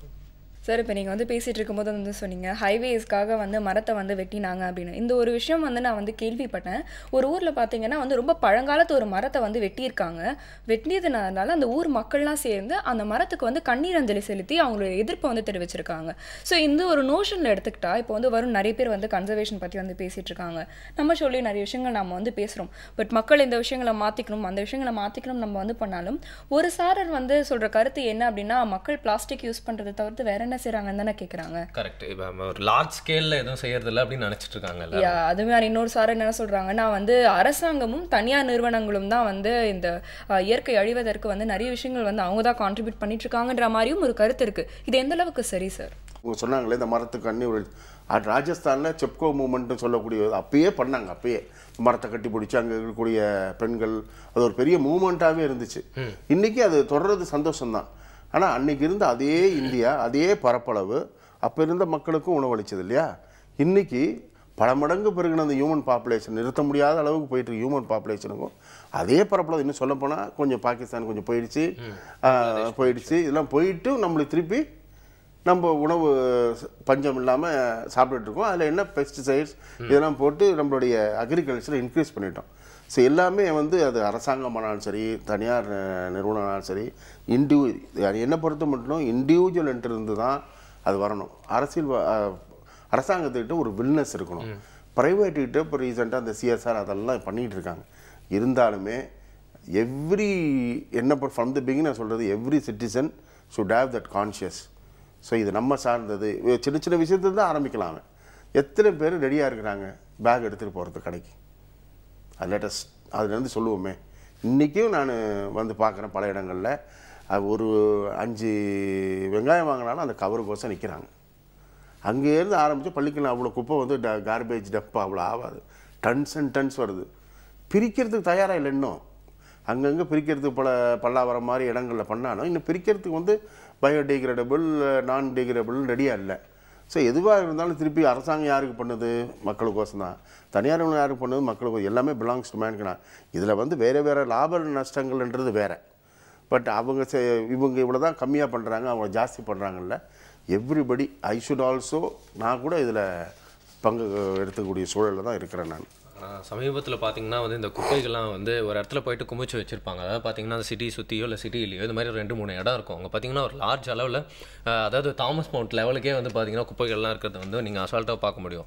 அங்கே எடுத்துகிட்டு போயிட்டு அந்த குப்பைகள்லாம் போடுறதுனோ அரசாங்கம் தான். ஆனால் அந்த குப்பைகள் உருவாக்குறது வந்து டேரெக்டாகவும் இன்டேரக்டாகவும் மக்கள் தான். ஆனால் அதை வந்து எரிச்சு விட்டோன்னா அங்கே ஃபுல்லாக புகையாயிருச்சுன்னு சொல்லிட்டு அதையும் போயிட்டு கம்ப்ளைண்ட் பண்ணுறாங்க போலீஸ்கிட்ட. ஸோ இது வந்து ஒரு தவிர்க்க முடியாத பிரச்சனையாகவே மாறி போயிடுது. அப்படி இருக்க பட்சத்தில் அரசாங்கம் தனியார் நிறுவனங்களை பற்றி ஏற்கனவே பேசின மாதிரி அவங்க என்னென்ன விஷயங்கள்லாம் அவங்க செய்கிற ப்ராஜெக்ட்ஸ்லாம் என்ன வகையில் நம்மளை பாதிக்குது அப்படின்னு சொல்லுங்கள். ஃபார் எக்ஸாம்பிள் இன்றைக்கி இருக்கக்கூடிய இந்த hydro thermal projects current electricity வந்து பெரிய ஒரு பிரச்சனையாக இருக்குது. இப்போது சாதாரணமாக அந்த மழைலாம் பெய்யும்போது பார்த்திங்கன்னா நம்ம சென்னையில் மழை பெஞ்சால் தான் நம்ம கணக்கு எடுத்துப்போம். இப்போ இன்றைக்கி தென்மேற்கு பருவமழை பெஞ்சிக்கிட்டு இருக்குது. ஊட்டி இப்போ ஜென்ரல் ஜனங்க பேசுறது அங்கெல்லாம் மழை பெய்யுதுப்பா, இங்கே மழையே பெய்ய மாட்டேங்குது. அங்கே மழை பெய்யணும். அந்தந்த பருவ காலத்தில் அங்கங்கே மழை பெஞ்சால் தான் அங்கே மழை பெஞ்சு அங்கே இருக்கக்கூடிய டேம் அதெல்லாம் கரெக்டாக தண்ணி வந்தால் தான் you will get the hydro power. அதுக்கு உண்டான நிலைகள் அங்கங்கே நடந்தால் தான் நம்மளுக்கு கிடைக்க வேண்டிய சிற்றில் இருக்கிறவங்க யூ வில் கெட் தி என்ன சொல்ல அந்த ஃப்ரூட்டை உங்களுக்கு சாப்பிட முடியும். அங்கே மழை பெஞ்சானா மழை பெய்யணும்னா இங்கே மழை பெய்யணும் பிரயோஜனம் இல்லை. அதனால் வடகிழக்கு பருவமழை இங்கே மழை பெய்யணும், தென்மேற்கு பருவமழை சுற்றி மேற்கு தொடர்ச்சி மலையில் பெய்யணும். ஸோ அதனால் அங்கங்கே நடக்கிற அந்த ஹைட்ரோ ப்ராஜெக்டை பொறுத்த மட்டும் பார்த்திங்கன்னா அந்த ப்ராஜெக்ட்ஸ் எல்லாமே பார்த்திங்கன்னா ஒரு 30 years அப்படின்னு தான் சொல்கிறாங்க. இந்த பெரிய பெரிய டேம்ஸு இதெல்லாம் தெர்மல் இந்த கோல் மூலியமாக எடுக்கக்கூடிய அந்த பவர்னு எடுத்துக்கிட்டிங்கன்னா அதுவும் வந்து பொல்யூஷனுக்கு ஒரு பெரிய பாதிப்பாக இருக்குது. ஆனால் அதை நம்ம நிறுத்த முடியுதான்றது renewable energy sources. For example இன்றைக்கி ஏர் மூலியமாக அப்புறம் சோலார் டெவலப் பண்ணுறது. ஸோ இதை மாதிரி அவங்க க்ரீன் இப்போ பில்டிங்ஸ்லாம் க்ரீன் பில்டிங்காக மாறுறாங்க. இந்த மாதிரி எதிர்த்து இவங்கெல்லாம் மாறணும். அதை வந்து ஒரு சின்சியர் அந்த ரெயின் ஹார்வெஸ்டிங்லாம் கூட கடுமையான சட்டம் போட்ட பிறகு தான் எல்லாரும் தயாராகிறாங்க. இன்றைக்கி ஒரு தனி மனிதனுடைய தேவைகளை பூர்த்தி செய்கிறதுக்காக தான் நீங்கள் ஏற்கனவே சொன்ன மாதிரி கவர்மெண்ட் நிறைய தெர்மல் ப்ராஜெக்ட்ஸோ நிறைய எனர்ஜி ப்ராஜெக்ட்ஸோ வந்து பண்ணிகிட்ருக்காங்க. ஆனால் ஒரு தடவை இந்த மாதிரியான எனர்ஜி ப்ராஜெக்ட்ஸ் வரும்போதும் நிறைய போராட்டங்களையும் நம்ம பார்த்துட்டு தான் இருக்கோம். ஸோ இந்த மாதிரியான ப்ராஜெக்ட்ஸ் வந்து இயற்கைக்கும் நிறைய உயிரினங்களுக்கும் எந்த மாதிரியான பாதிப்பை வந்து கொடுக்குதுன்னு சொல்லுங்கள். For example takes dams hydro project பார்த்தீங்கன்னா ஒரு இடத்த தண்ணி நீங்கள் தேய்க்கிறீங்க வச்சிங்களேன், இந்த வாட்டர் ரைஸ் ஆகும் இல்லையா? அப்போ என்ன ஆகும், ஒன்று அங்கே சுற்றிக்கிற மக்களுடைய நிலைமை பாதிக்கப்பட அவங்களை அப்புறப்படுத்த வேண்டியிருக்கும். அவங்க ஏதோ ஒன்று வெளியே வந்துடுவாங்கன்னு வச்சுங்க ப்ரெஷரில். But we can shift. நம்ம வந்து இந்த காட்டு உயிர்களை வெளியே கொண்டு வர முடியாது. ஸோ என்ன ஆகிடும், அப்போது அந்த உயிரினங்கள் சம்மர்ஜ் ஆகிடும். ஸோ அதுக்கு தான் வந்து இந்த டைகர் ரிசர்வ் அங்கெல்லாம் எல்லாமே நம்ம தொடர்ந்து சொல்லிகிட்டு இருக்கிறது. அங்கெல்லாம் டேம் பண்ணாதீங்கன்னு சொல்லிட்டு பெரிய போராட்டங்கள் நடத்துகிறாங்க. அதே நேரத்தில் நம்ம டேம்ஸ் கட்டக்கூடிய சூழலும் அந்த மாதிரி இடங்கள்ல தான் வருது, அந்த மேலைகள் அது மாதிரி. ஸோ அதுக்கு தான் நம்ம வந்து இன்றைக்கி வந்து செக் டேம்ஸ், அதாவது வாட்டர் ஷெட் மேனேஜ்மெண்ட்டுன்னு சொல்கிறது. அங்கங்கே அந்த ஸ்மால் செக் டேம்ஸ் நம்ம பண்ண ஆரம்பிச்சிட்டாலே நம்மளுக்கு ஒரு மேஜராக தண்ணி தேக்கக்கூடிய அளவு இருக்காது. இன்றைக்கி தமிழ்நாட்டில் ஒரு கூட இருக்குது, எல்லாருமே சொல்லிட்டு இருக்கிறதுனா அங்கே தண்ணி கேட்குறோம், இங்கே தண்ணி கேட்குறோம் எல்லாம். ஆனால் நம்ம மழை காலத்தில் நம்ம வி ஆர் லூசிங். அன்றைக்கி இவர் நம்ம ex president doctor Abdul Kalam கூட ஒரு இடத்துல சொல்லியிருந்தால் கிட்டத்தட்ட we are wastage of 1000 TMC of water வந்து கடலுக்கு போயிட்டுருக்கு அப்படின்றாங்க. ஒவ்வொரு மழை நேரம். ஏன்னா இப்போ இன்றைக்கி எல்லா இடமுமே சிமெண்ட்டு போன்ற இடங்கள் ஆகிடுச்சிங்களா, தண்ணி உள்ளே போகிறதுக்கு வழியால் எல்லாம் அந்த மழைநீர் வடிகால்னு சொல்லக்கூடிய இடத்துல மூலியமாக போய் அப்படியே வாய்க்கால் போய் அது அப்படியே சாக்கடைக்கு போய் அப்படியே கடலுக்கு தான் போகுது. ஸோ எங்கேயாவது ஒரு நீர்நிலை இருந்தால் அந்த நீர்நிலையை மாசுபடுத்திட்டு அங்கேருந்து அங்கே ரொம்பணுன்னே இவங்க அனுப்பிச்சிடுறாங்க. So that is a very great disadvantage. So இந்த மாதிரி சின்ன சின்ன மைக்ரோ லெவலில் பண்ணி அதை நம்ம கூட கன்சர்வ் பண்ணலாம். யாரோடத்தையும் நம்ம போய் கேட்க வேண்டிய அவசியம் இல்லை. மழை காலங்களில் கன்சர்வ் இந்த மாதிரி செக் டேம்ஸ் காவிரி படுகையிலே போடலாம் அப்படின்லாம் சொல்கிறாங்க. But how far it is scientifically ஸ்டடியெல்லாம் என்ன பண்ணாங்கன்னு தெரியாது. வரக்கூடிய செய்திகள் பண்ணி அது மூலியமாக கன்சர்வ் பண்ணலாம். அந்த பெரிய இனிமேல் வருங்காலங்களில் இந்த டேம்ஸ் எல்லாம் வந்து ஒரு பெரிய சக்ஸஸ்ஃபுல் பாயிண்ட்டாக இருக்காது அப்படின்னு கூட இருக்குது. அதுக்கு டேம் கட்டக்கூடாதுன்னு பல பெரிய பெரிய போராட்ட குழுலாம் இருக்குது. எல்லாம் அதே மாதிரி இந்த அட்டாமிக் எனர்ஜி கூட அதுக்கும் சில எதிர்ப்புகள் பயங்கரமாக இருந்தது. இன்றைக்கி நம்ம நடைமுறைப்படுத்திக்கிட்டு இருக்கோம். எல்லாமே வந்து மனிதனுக்கு மட்டும் இல்லாமல் முதல்ல மனிதனாக எடுத்துக்கணும். அவனுக்கு தான் பாதிப்பு அதிகமாக வரும். அப்போ தான் நம்ம பேச முடியும். பிகாஸ் வாய்ஸ்லெஸ் யாரும் அவ்வளோவா பேச போகிறதில்ல. ஸோ இதெல்லாம் வந்து கொஞ்சம் கரெக்டாக சிந்திச்சு எந்த அளவுக்கு திருப்பி அகெயின் இந்த சேம் பாயிண்ட் மேக்ஸிமம் யூட்டிலைசேஷன் பண்ண முடியுமா. ஸோ இதில் என்ன எது வரைக்கும் இதை பண்ணாமல் இருக்கலான்னு பார்த்து சரி அதுக்கெல்லாம் கொஞ்சம் இப்போ வில்னஸ் வேணும், பொலிட்டிக்கல் வில்லு, அதில் ஏதாச்சும் கெயின்ஸ்லாம் பார்க்காம செஞ்சாங்கன்னா நல்லாயிருக்கும். இன்னும் வருங்காலங்கள் அதை கட்டாயம் பார்த்தாகணும். Time is too late. இனிமேலும் அது மாதிரி போகிறதில்ல. இப்போ வந்து பார்த்தீங்கன்னா நியூஸ் பேப்பரை வந்து திறந்தா மேண்டேட்டரியாக டெய்லி ஒரு நியூஸ் வரும். சென்னையில் வெயில் வந்து இத்தனை டிகிரி, அடுத்த நாள் வந்து +2, அடுத்த நாள் வந்து +5 அப்படின்னு வந்து இன்க்ரீஸ் ஆகிட்டே வந்து போகுது. கிட்டத்தட்ட எண்ட் ஆஃப் த சீசன் வந்தாலும் பார்த்தீங்கன்னா வந்து இது எண்ட் ஆஃப் சீசனா இல்லை வந்து மிடில் ஆஃப் த சீசனா யோசிக்கிற மாதிரி தானே. கரெக்டுங்க. கடவுள் ஏதோ வந்து சன்னுக்கு இன்க்ரிமெண்ட் கொடுக்குற மாதிரி அது ஓவர் ஆர்வத்தில் வேலை செஞ்சுட்டே இருக்க மாதிரி தெரியுது. ஸோ நீங்கள் சொல்கிற மாதிரி அப்டேட்ஸ் அப்படிங்கிறது இப்போ ஃபோனில் வேறு ஆப் வந்துருச்சுப்பா, இவ்வளோ வந்துருச்சு, பார்ட்லி க்ளவுடி பார்ட்லி சன்னி அப்படின்னு சொல்லிட்டு நம்மளே வெறுப்பேற்றிட்டு இருக்க மாதிரியே இருக்குது. இல்லை, சன் எப்பயும் போல தான் வேலை செய்கிறாருப்பா. நாம தான் வந்து நடுவில் இருக்கிற அந்த லேயர் எல்லாம் வந்து வெட்டி தூக்கி போட்டுட்டோம். அதனால வந்து அவரோட தாக்கம் நமக்கு அதிகமா கிடைக்கும். தாக்கம் ஒரு துக்கமா மாறிட்டு இருக்கு அப்படிங்கறத வந்து புரிஞ்சிட்டு இருக்கோம். புரிஞ்சுக்கலாம். இன்னும் கொஞ்சம் கேள்விகளை கேட்டு ஒரு பிரேக். Welcome back again. இனிய வந்து நிகழ்ச்சி புதிய FM ஸ்டேஷன்ல கேட்டு என்ஜாய் பண்ணிருக்கீங்க. நம்ம கூட வந்து பாத்தீங்கன்னா நேச்சர் கன்சர்வேஷன் அப்படிங்கிற விஷயத்தை பத்தி பேசுறதுக்காக திருநாராயண் சார் இருக்காரு. திருநாராயண் சார் கிட்ட வந்து இந்த நேச்சர் பத்தியே வந்து ஒரு டாபிக்கும் நம்ம பேசிட்டு இருக்கோம் அப்படின்னு சொல்லலாம். பட் ஒரு வாட்டியும் பேசிட்டு இருக்கும்போது புது புது விஷயங்கள் வந்துட்டு இருக்குன்னு சொல்லலாம் இல்லையா. நம்ம வந்து கன்சர்வேஷன் பத்தி வந்து பேசிட்டு இருக்கோம் வருண். ஆனா வந்து ரொம்ப சர்வசாதாரணமா ஒரு கருத்தை வந்து நான் வந்து படிச்சேன், ஃபேஸ்புக்ல வந்து படிச்சேன். என்ன சொன்னாங்கன்னா வந்து ஒரு விஷயத்தை வந்து போட்டு பூட்டி வைக்கிறது வந்து கன்சர்வேஷனா அப்படிங்கிற மாதிரி வந்து கேட்டாங்க. அதாவது வந்து மரங்களை பார்க்ஸ்லையும் உயிரினங்களை வந்து ஜூலையும் போட்டு வந்து பூட்டி வைக்கிறாங்க அப்படிங்கிற மாதிரி சொன்னாங்க.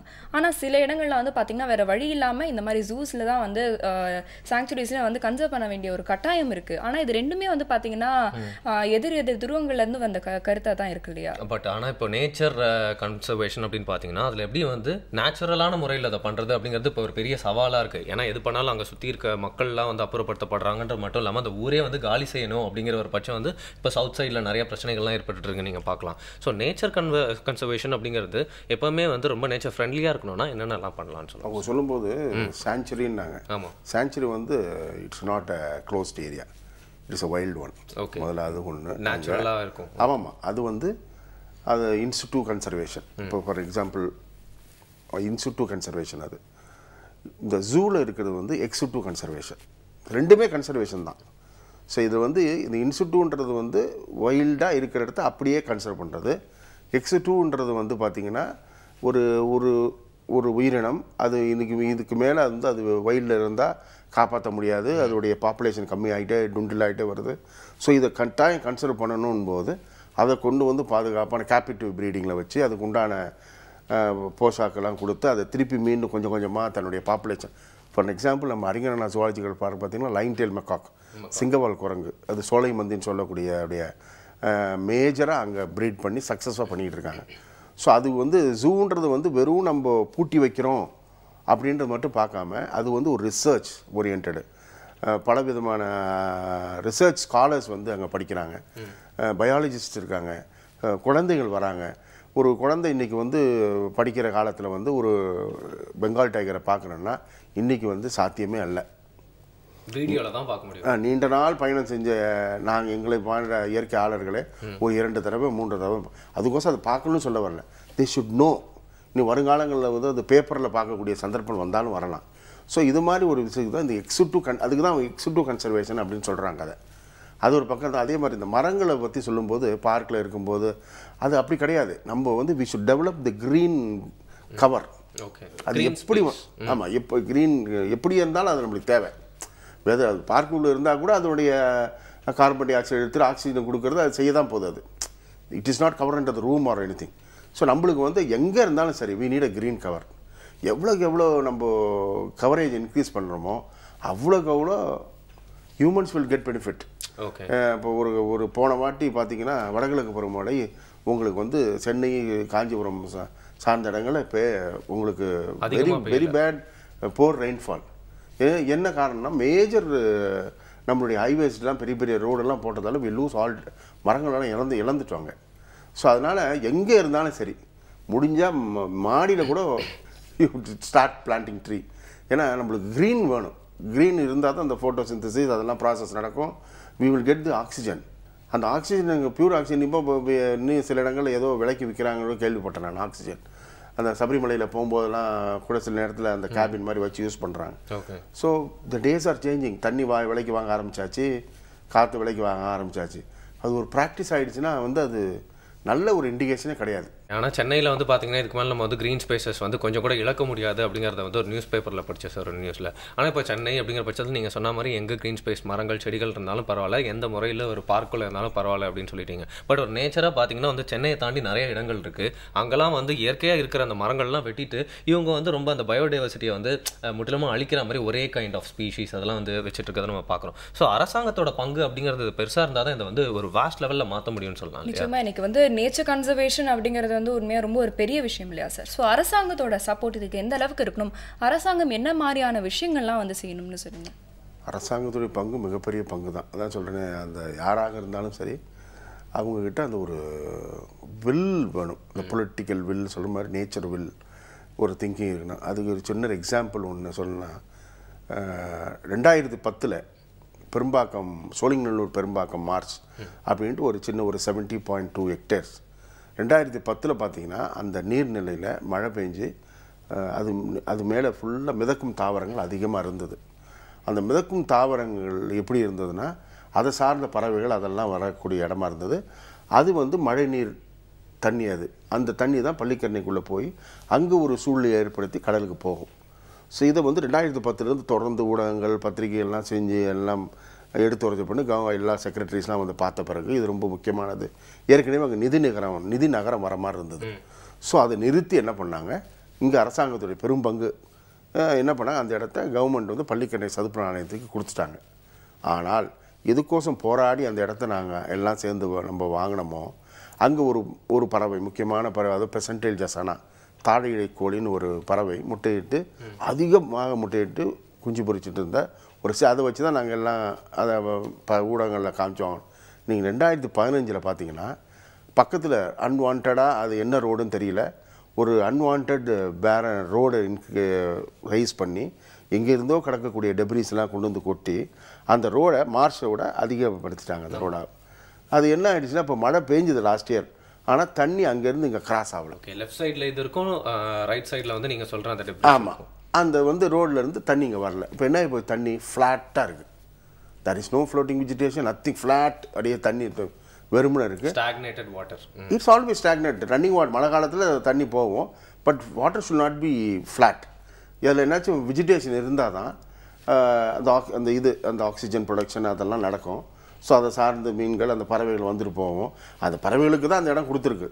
ஸோ அங்கே வந்து அந்த பெர்சன்டேஜை எதை சொல்லி நம்ம காமிச்சோமோ அந்த பெர்சன்டேஜஸ்னால் டோட்டலி டெசர்டட் த பிளேஸ். அந்த இடத்துலட்டே போயிடுச்சு. This is a very good clear indication. கடந்த 4 வருஷத்தில் பெரிய ஒரு வித்தியாசம். அது எதற்காக வாங்கப்பட்டதோ எதற்காக கொடுத்தாங்களோ இன்றைக்கி அந்த பறவை அங்கே இல்லை. அது ஒரு டெவலப்மெண்ட். எதுக்கு அந்த ரோடு உள்ள ஒரு பெரிய ஃப்ளாட் சிஸ்டம் வருது. அவங்க எடுத்துகிட்டு போகிறதுக்கு உண்டான மெட்டீரியல்ஸ் இந்த ரோடை யூஸ் பண்ணுறாங்க.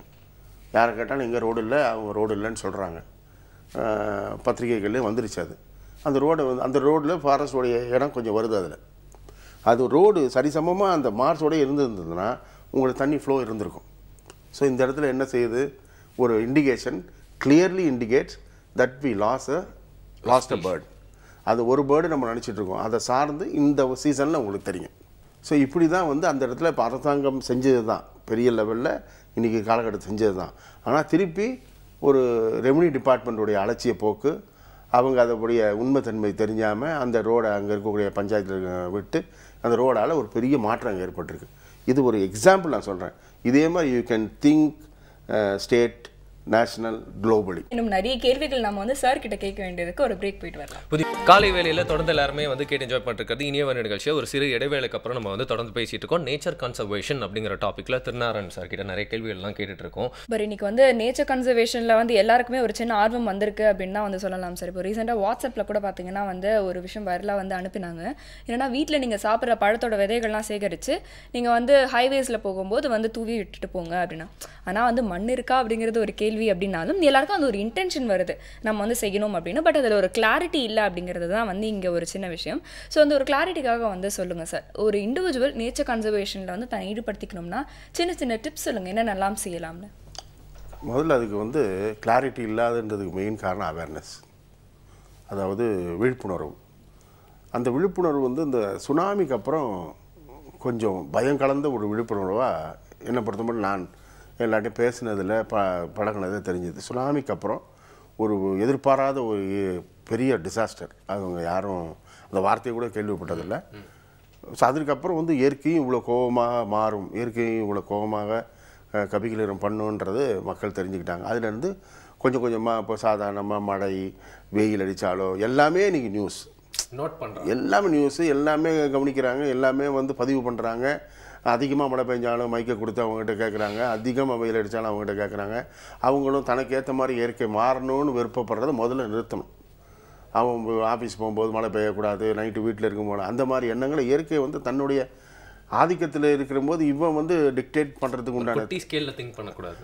ஆமாம், அதை அவன் ஆஃபீஸ் போய்ட்டு சக்ஸஸ் பண்ணணும் ஒன்று. ரெண்டாவது வந்து இந்த நீங்கள் சொல்லக்கூடிய இந்த தூவுறது எல்லாம் ஓகே, அது எந்த அளவுக்கு உண்மைன்னு எனக்கு தெரியல. வாட்ஸ்அப்பில் வந்தது ஒன்று நீங்கள் உணர்ந்துருக்கணும். டூ வீலரில் போகும்போது யூ கேன் ஃபீல் இட். எப்படின்னா மேக்ஸிமம் பப்ளிக் யூட்டிலைசேஷன் பண்ணுங்கன்றாங்க, பப்ளிக் டிரான்ஸ்போர்ட். அது ஒரு சின்ன எல்லோரும் செய்ய வேண்டியது. இன்னொன்று மேஜராக நம்ம திருப்பி திருப்பி சொல்கிறது என்னென்னா, try to be a nature friendly, don't take any kind of the plastics. அதே மாதிரி இன்றைக்கி ஒரு புது ட்ரெண்டு ஒன்று உருவாயிருக்கு, ஈக்கோ டூரிசம். இன்றைக்கி ஈக்கோன்ற வார்த்தையை நீங்கள் எதுக்கு முன்னாடி அந்த யூஸ் பண்ணிட்டீங்கனாலே ஈக்கோ ட்ரெக், ஈக்கோ எல்லாமே என்ன பண்ணுறாங்க, மக்களுடைய இது அதிகமாக அந்த இடத்துல கான்சென்ட்ரேட் ஆகுறாங்க. ஈக்கோ டூரிசம்னு சொல்லிட்டு ஒரு இடத்த ஒரு முக்கியமான அது எங்களை சார்ந்தவர்கள் நினைக்கக்கூடிய முக்கியமான பகுதிகளை இன்றைக்கி வந்து அந்த ஈக்கோ டூரிசம்ன்ற இதில் போய் அங்கே நான் என்ன சொல்கிறேன், ஒரு இடத்துக்கு வந்து இவ்வளோ பேர் தான் பேர்ட் வாட்சிங் பண்ணுறதுக்கு நல்லா இருக்குன்னும் போது இவங்க வந்து கிட்டத்தட்ட 50-60 பேர் போகும்போது over crowd is also problem. So அதே மாதிரி அந்த இடத்துல ஈக்கோ டூரிசம் வந்து அந்த ஈக்கோ ஃப்ரெண்ட்லியாக இருக்கணும். ஸோ அதுக்கோசம் கமர்ஷியல் ஆக்டிவிட்டிஸ் அதிகப்படுத்தி அங்கேயும் நேச்சரை கொள்றதுக்கு உண்டான வழிகள் அதிகமாக ஏற்படுது. ஒரு லேக் இருக்குது, அங்கே பரிசல் விடுறது, அந்த லேக்கில் பரிசல் போகிறதால அது மோட்ரு போட்டால் தான் அது பொல்யூட் ஆகும், பரிசல் ஆகாது அப்படி கிடையாது. ஒரு அந்த இடத்துல வந்து தண்ணியில் யாருமே இறங்கி எதுவுமே பண்ணாத இடத்துல பரிசில் இறங்கும்போது ஒரு 2 பரிசில் ஒரு பரிசில் எப்படியும் அப்போ 6 பேர் 7 பேர் உட்காந்து சதக்கு புதங்க தண்ணியில் இறங்கி அந்த வாட்டர் ஹேபிட்டேட்டு டிசார்டர் ஆகும். இன்றைக்கி கொஞ்சம் ஆகும், போக போக போய் இட் வில் எக்ஸ்பேண்ட். ஸோ அந்த மாதிரி ஈக்கோ டூரிசம்ன்றது ரொம்ப கேர்ஃபுல்லாக செய்யப்பட வேண்டியது. ஒவ்வொரு இடத்துக்கு போகும்போது நேச்சர் ஓரியன்ட் இடத்துக்கு நம்ம போகிறோம், it is not a visiting place, it's a home. You should consider the nature orient place உங்கள் வீடு மாதிரி. நீங்கள் எந்த அளவுக்கு வீட்டை நீங்கள் சுத்தமாக வச்சுக்கிறீங்களோ அதே மாதிரி அங்கேயும் போய் வச்சுக்கணும். எது நீங்கள் செஞ்சாலும் தயவுசெய்து எடுத்துகிட்டு வந்துடணும். உங்களுடைய பதிவுகள் அங்கே வந்து அதோடைய நினைவுகளாக தான் வரணும் முடிய அங்கே போய் நீங்கள் இருந்ததுக்கு அதெல்லாம் எல்லாத்தையும் நீங்கள் எடுத்துகிட்டு வந்துடணும். எங்களுடைய சிஸ்டத்தில் நாங்கள் சொல்கிறது என்னென்னா, எத்தனை எடுத்துகிட்டு போகிறீங்களோ, அதாவது என்னென்ன பிளாஸ்டிக்ஸ் எடுத்துகிட்டு போகிறீங்களோ திருப்பி வரும்போது கவுண்ட் பண்ணுவோம் எங்கள் ஸ்டூடெண்ட்ஸ்கிட்ட.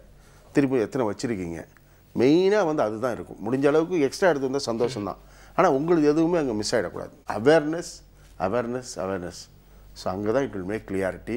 அது வந்து அரசாங்க ஊழியர்களுக்கும் கொடுக்கலாம், அரசாங்கத்தில் இருக்கவங்களும் கொடுக்கலாம், தனியார் நிறுவனம் சிஎஸ்ஆர்ன்ற இதில் கம்யூனிட்டி ஏதோ பார்ட்டிசிபேஷன் சொல்கிறாங்க அவங்களுக்கும் கொடுக்கணும்.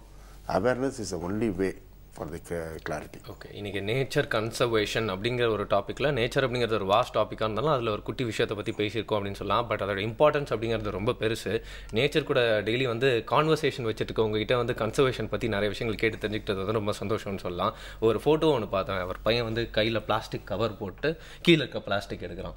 ஸோ நம்ம வந்து எப்படி அதை ஒரு டூலாக யூஸ் பண்ணிக்க முடியும்னாலும் நம்ம அதை மாற்றிக்கலாம். நம்ம வந்து அழிவு அப்படிங்கிறத வந்து புது புது டெக்னாலஜிலாம் வருதுன்னு சொல்லிட்டு டோட்டலாக அது மேலே பழிய போட்ட முடியாது. முன்னேற்றம் அப்படிங்கிறத ஸ்டாப் பண்ணுற முடியாது. கொஞ்சம் யோசிச்சா அதை ஒரு ஐடியா கிடைக்கும் அப்படின்னு சொல்லலாம் இல்லையா? முன்னேற்றம், டெக்னாலஜி இதெல்லாம் யாருக்காக வருது அப்படின்னா நம்மளுக்காக தான் வருது. ஸோ நாம தான் முதல்ல மாறணும் அப்படிங்கிறது வந்து இந்த இடத்துல சொல்கிறது என்னென்னா ஹியூமன் பாப்புலேஷன் ஷுட் பி கர்டெயில்டு. அது யார்ட்டையும் சொல்ல முடியுமா போய் கோச்சிப்பாங்க சார். ஆமாம், that is the main reason. இன்றைக்கி நீங்கள் பாப்புலேஷனோட கணக்கெடுப்பு பார்த்தீங்கன்னா அன்இமேஜினபிள். அவங்க வந்து தி ஆர் கோயிங் எனிவேர். அவங்க இப்போ ஃப்ளாட் கட்டுறது ரொம்ப பேர் வருத்தப்படுறாங்க இல்லையா? பட் நான் அதில் ஒரு விஷயம் சொல்லுவேன். முதல்ல இண்டிவிஜுவல் ஹவுசஸ் இருக்கும். அப்போ அந்த இண்டிவிஜுவல் ஹவுசஸ் இருக்கும்போது வீட்டில் சொந்தக்காரங்கள்லாம் நிறைய பேர் இருப்பாங்க. அந்த இப்போ வந்து ஒரு ஹஸ்பண்ட் அண்ட் ஒய்ஃப் மட்டும்தான் இருக்காங்க. அவங்களுக்கு அவ்வளோ பெரிய இண்டிவிஜுவல் ஹவுஸ் எதுக்கு? அந்த இண்டிவிஜுவல்ஸை நீங்கள் ஒரு 6 ஃப்ளாட் 7 ஃப்ளாட் கட்டலாம். அது வந்து ஒருத்தருக்கு ஒரு வீடுன்றது நீங்கள் 6 பேர் வீடு கிடைக்குது. ஆனால் அதே நேரத்தில் அந்த ஃப்ளாட் சிஸ்டம் வரும்போது அங்கே ஏற்படுற பிரச்சனைகள் அதிகமாக இருக்குது. ஸோ அதனால் நம்ம அந்த பாப்புலேஷன் எங்கே வீடு இப்போ திருப்பி கவர்மெண்ட் எல்லோரும் வீடு தரப்போகிறேன்னு சொல்கிறாங்க. எப்படி பாசிபிலிட்டி? அது எப்படி தரப்போகிறாங்க? எங்கே தரப்போகிறாங்க? So they will go for empty barren land. அது பேரன் லேண்ட் அக்ரிகல்ச்சர் ஃபீல்டாக இருக்கும்.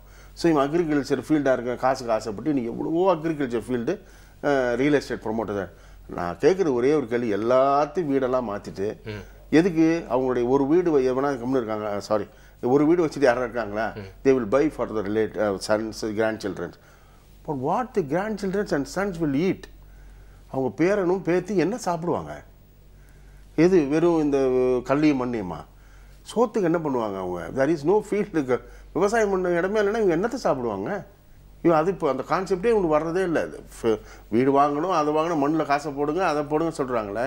ஒரு சர்டன் ஸ்டேஜுக்கு மேலே அவங்க என்ன சாப்பிடுவாங்க? அவங்களுக்கு சுத்தமான காற்று கிடைக்குமா, சுத்தமான தண்ணி கிடைக்குமான்றது ஒரு கேள்விக்குறி. இது பின்னாடி ஃப்யூச்சர் ஜென்ரேஷன் என்ன பண்ண போகிறாங்க, இவங்க கடமை என்னன்னு தெரிஞ்சாங்கன்னா greediness is a very dangerous. So அந்த இடத்துல அதை கொஞ்சம் சிந்திச்சு செயல்பட்டால் கூட நல்லாயிருக்கும். கண்டிப்பாக. எத்தனை வாட்டி வந்து இதை பற்றி பேசினாலும் காந்திஜி சொன்னதான் ஞாபகம் வருது. நம்மளோட வாண்ட் அப்படிங்கிற விஷயத்துக்கு வந்து உலகம் எப்பவுமே கொடுக்கறதுக்கு ரெடியாக இருக்குது. நம்ம கிரீடுக்கு தான் வந்து அதால் கொடுக்க every man's need. Be humble as nature அப்படிங்கிறது தான் வந்து இன்னைக்கு வந்து நம்மளுடைய எண்ட் பாயிண்ட் அப்படின்னு நினைக்கிறேன். ஸோ நிறைய விஷயங்கள் நம்மளுக்கு வந்து நேச்சர் கன்சர்வேஷன் பற்றி மட்டும் இல்லாமல் நம்மளுடைய தனிப்பட்ட விஷயங்கள் பற்றியும் வந்து அவர் வந்து எக்ஸ்பிளைன் பண்ணியிருக்காரு, உணர்த்தி இருக்காரு அப்படின்னு சொல்லலாம் இல்லையா? Thank you so much. Thank you so much. Okay, இன்னைக்கு வந்து நம்ம நில மேலாண்மை பற்றி மாளவிகா அக்கா வந்து சொன்னாங்க. இன்ஃபேக்ட் நம்மளுடைய கெஸ்ட் திருநாரணன் சார் கூட இதை பத்தி வந்து சொல்லிட்டு இருந்தாரு இல்லையா? அவர் சொன்னா போதுமா, நானும் ஒரு வெப்சைட் எடுத்துட்டு வரமா அப்படின்னு சொல்லிட்டு நான் பொறுப்பா நினைச்சேன். நான் எங்க வீடு கிட்ட கொஞ்சம் சர்வர் டவுனா இருந்ததுனால என்னால வெப்சைட் கண்டுபிடிக்க முடியல. நீங்க தான் எடுத்துட்டு வந்திருக்கீங்களா? இல்ல வெப்சைட் சொல்லுங்க அப்படின்னு சொன்னாலே நான் சொல்லிருப்பேன். இதுக்காக ஏங்க நீங்க வந்து ஒரு 40 செகண்ட் ஒரு பெரிய பொறுப்பு கொடுத்துருக்காங்கல்ல, அதனால ஃப்ரீயா விடுங்க. நானே வந்து சொல்றேன். conservationindia.org அப்படிங்கறத நான் சொல்ல போற வெப்சைட்டோட நேம் ஸ்பெல் பண்ணி காமிக்கிறேன். conservationindia.org. இது வந்து ஒரு நான் ப்ராஃபிட் நான் கமர்ஷியல் போர்ட்டல். ஸோ இந்த வெப்சைட்டில் வந்து பார்த்தீங்கன்னா வந்து ஜென்யூனான இன்ஃபர்மேஷன்லாம் அவங்க வந்து ப்ரொவைட் பண்ணுறாங்க. இன்றைக்கி வந்து எக்கச்சக்கமான விஷயங்கள், எக்கச்சக்கமான கான்ட்ரவர்சிஸ்லாம் இருக்குது இந்த நேச்சர் கன்சர்வேஷன் அப்படிங்கிற ஒரு டாப்பிக்லேயே. ஸோ நேச்சர் கன்சர்வேஷன்னா வந்து என்னென்ன விஷயங்கள்லாம் செய்யப்படுது, என்னென்ன செய்யணும், என்ன செய்யக்கூடாது, என்ன விஷயங்கள்லாம் செஞ்சுட்ருக்காங்க, இப்படி வந்து பல தரப்பு மக்கள்கிட்ட இருந்து ஒரு இன்ஃபர்மேஷன் சோர்ஸ் மாதிரி இந்த ஒரு வெப்சைட் இருக்கும். இது மட்டும் இல்லாமல் இவங்க வந்து இது சம்மந்தப்பட்ட நியூஸ்லாம் கூட வந்து கொடுத்துட்ருக்காங்க. இப்போ வந்து பார்த்தீங்கன்னா இதில் ஒரு நியூஸ் வந்து படித்தேன். என்னன்னா வந்து ஒரு கம்ப்ளைண்ட் வைல்ட் லைஃப் கன்சர்வேஷன் ஒரு என்ஜிஓ வந்து ஒரு கம்ப்ளைண்ட் வந்து ஃபைல் பண்ணியிருக்காங்க. இந்த ஈகோ ரெசார்ட்ஸ் அப்படிங்கிற மாதிரி வந்து கன்ஸ்ட்ரக்ட் பண்ணுறாங்க. அதை எதிர்த்து அது வந்து உண்மையாக ஈகோ கிடையாது, அதனால நிறைய பாதிப்புகள்லாம் வருது அப்படின்னு கம்ப்ளைண்ட் ஃபைல் பண்ணதுனால அது சம்மந்தப்பட்ட துறையை சார்ந்தவங்க வந்து அந்த ஒரு இதுவும் வந்து கேன்சல் பண்ணியிருக்காங்களா. ஸோ இந்த மாதிரியான விஷயங்கள்லாம் நடக்குது அப்படின்னு சொல்லிட்டு இதை நம்ம பார்க்கும்போது தானே தெரியுது. அந்த வெப்சைட் பேர் என்ன சொன்னீங்க? conservationindia.org. கிரேட். நிறைய பேர் பார்த்துட்டு இருக்காங்க, வெப்சைட்டை நோட் பண்ணியிருப்பாங்க. ஸோ உங்கள் வீட்டில் இருக்க நேச்சரெல்லாம் வந்து அழிக்கிற அப்படிங்கிற மாதிரி இல்லை பாதகம் ஏற்படுத்துகிற மாதிரி ஏதாவது வந்து ரெசார்ட் இல்லைனா பெரிய லெவலில் ஏதாவது கட்டிட்டு இருந்தாங்க ரொம்ப பவர்ஃபுல்லான பீப்புள் அப்படின்னா கூட வந்து நம்ம வந்து கம்ப்ளைண்ட் பண்ணி அதை எடுக்கலாம் அப்படிங்கிற எம்பவர்மெண்ட் உங்களுக்கு கொடுக்கணும் அப்படிங்கிறதுக்காக தான் இந்த இன்ஃபர்மேஷன் கொடுத்தாங்க சௌமியா இல்லையா? கரெக்ட். ஏன்னா இன்னைக்கு நம்மளுக்கு நிறைய விஷயத்துக்கு வந்து எதுக்கு எப்படி ரியாக்ட் பண்ணணும் அப்படிங்கிறது வந்து தெரியாது இல்லையா? இது சரியா தவறா அப்படிங்கிற அண்டர்ஸ்டாண்டிங்கே நம்மளுக்கு முதல்ல வரணும்னா அதுக்கு நம்மளுக்கு வந்து ஒரு அவேர்னஸ் வந்து தேவை. ஸோ அதுக்காக தான் இன்னைக்கு வந்து நேச்சர் கன்சர்வேஷன் டேல வந்து ஒரு அவேர்னஸ் கொடுக்குற ஒரு மோட்டிவ்ல நம்ம நிறைய விஷயங்கள் பேசணும். நம்ம கெஸ்டும் நிறைய விஷயங்கள் சொன்னார் இல்லையா? கரெக்டாக சொன்னீங்க. இவ்வளோ எஃபெக்டிவான டாபிக் பற்றி பேசி நிறைய விஷயங்கள் தெரிஞ்சதுக்கு அப்புறம் உங்களோட ஃபீட்பேக் அப்படிங்கிறது ரொம்ப முக்கியம். ஏன்னா நேச்சர் அப்படிங்கிறது வந்து இந்த 2 பேருக்கு இல்லை பேசினவங்களுக்கு இல்லை, எல்லாருக்குமே சம்மந்தமான விஷயம் அப்படிங்கிறதுனால வந்து உங்களோட ஃபீட்பேக்ஸ் அந்த டாபிக் பற்றி, அதாவது உங்கள் வீட்டுக்கிட்ட நேச்சர் அப்படிங்கிற விஷயத்தை வந்து கன்சர்வேஷன் அப்படிங்கிறத எதுக்கெல்லாம் எந்த விதத்திலாம் வந்து பாதகமாக நிறைய சர்க்கிள் ஏற்படுத்திட்டு இருக்கு, அது மட்டும் இல்லாமல் நீங்கள் என்னென்ன விதத்தில் வந்து இவ்வளோ நாள் தப்பு செஞ்சுட்டு இருந்தீங்க, எப்படி மாற்றிருக்கீங்க அப்படிங்கிற கருத்துக்கள் கூட எங்களுக்கு அனுப்பலாம். feedback@pudigam.tv அப்படிங்கிற மெயில் ஐடி. அப்படி இல்லைன்னா வந்து டோல் ஃப்ரீ நம்பர் இருக்குது, கால் பண்ணி சொல்லலாம். இல்லை ஸ்க்ரீனில் தெரிகிற அட்ரஸ்க்கு நீங்கள் தபால் மூலமாகவும் எழுதி அனுப்பலாம். ஏன்னா உங்களுடைய கருத்துக்கள் எங்களுக்கு ரொம்ப முக்கியம். கரெக்ட், ரொம்ப முக்கியம். நாளைக்கு நாங்கள் வர வேண்டியது ரொம்ப முக்கியம்னா நீங்கள் வந்து இன்னைக்கு ஃபீட்பேக் அனுப்ப வேண்டியது ரொம்ப முக்கியம். ஸோ திருப்பி நாளைக்கு வந்து ஒரு சூப்பரான டாப்பிக்கில் உங்ககிட்ட நிறைய விஷயங்கள்லாம் வந்து பகிர்ந்துக்கிறோம். இப்போ கிளம்ப போகிறோம் புதிய FM ஸ்டேஷனில். அது இனியவை இன்று சௌமியா அண்ட் வருண்.